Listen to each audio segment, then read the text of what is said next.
क्या हो अगर जो फसल उगाता है वो शाम को खुद ही भूखा सो जाए। वो सरकार के 5 किलो अनाज के भरोसे रहे और वो अनाज भी सही वक्त पर न मिल पाए।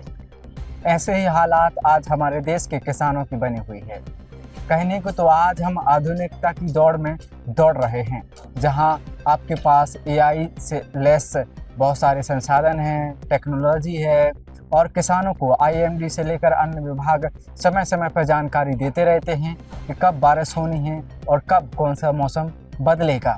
लेकिन अक्सर देखा जाता है कि जब बारिश हो जाती है उसके बाद ही सूचना आती है कि आने वाले 3 घंटों में बारिश होगी। बीते दिन छतरपुर जिले सहित प्रदेश और देश के कई राज्यों में बारिश हुई है। सरकार की ओर से मैसेज आता है 10:14 पर, जब बारिश थम चुकी थी, कि मैसेज में लिखा था कि छतरपुर जिले, टीकमगढ़ और अन्य कई जिलों में बारिश होगी और 80 किलोमीटर प्रति घंटे की रफ्तार से हवाएं भी चलेगी। ये जानकारी तब आई जब बारिश हो चुकी होती है और हवाएं रुक चुकी होती हैं।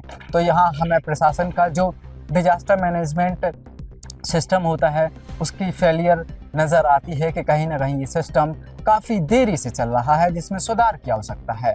वहीं बात करते हैं किसानों की, तो अभी आप फसलें देख रहे होंगे, पीछे आपको फसल भी दिखाई देगी, जहां पर गेहूं की फसल मध्य प्रदेश में अधिकांशतः गेहूं की फसल ही बोई जाती है रबी की सीजन में। तो फसल कट रही है, किसी की यहाँ हार्वेस्टिंग हो रही है, किसी की फसलें थ्रेसर से निकाली जा रही होती हैं और किसी की फसलें कटी हैं पर खेत में पड़ी हैं।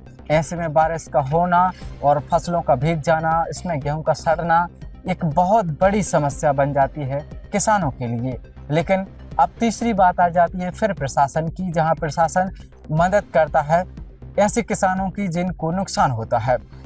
हमने छतरपुर जिले सहित मध्य प्रदेश के कई जिलों में ये देखा है कि ऐसे किसानों को राहत राशि आती है। सरकार सीधे डीबीटी के माध्यम से डायरेक्ट बेनिफिट ट्रांजैक्शन होता है किसानों के खातों में, लेकिन कभी वो ट्रांजिशन होता है अधिकारियों के सगे संबंधियों के खाते में, कभी किसानों से पटवारी और कुछ अधिकारी पैसे ऐंठ लेते हैं कि हम आपके खाते में पैसे डलवाएंगे 90,000, 1 लाख, 2 लाख या फिर कुछ और मुआवजे के हिसाब से आप उसका कुछ % हमें पहले ही दे दीजिए।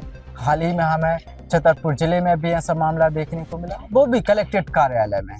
तो ये मामले बहुत गंभीर हो जाते हैं। बात जब किसानों की आती है तब ऐसी ही लापरवाही नज़र आती है और उन्हें फसलों के सही दाम के लिए भटकना पड़ता है, बीज के लिए भटकना पड़ता है, लेकिन सिस्टम हमें लाचार ही नज़र दिखाई देता है। सिस्टम किसानों के साथ उतनी बेहतर तरीके से काम करते हुए नज़र नहीं आता है जिस तरीके से उन्हें आना चाहिए।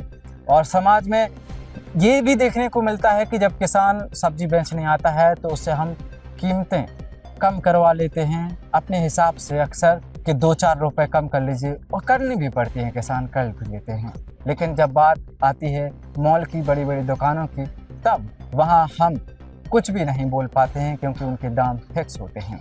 ऐसे में देशवासियों को ये ध्यान रखना चाहिए कि किसान अक्सर जो दूसरों का पेट भरता है, कहीं वो भूखा न सो रहा हो।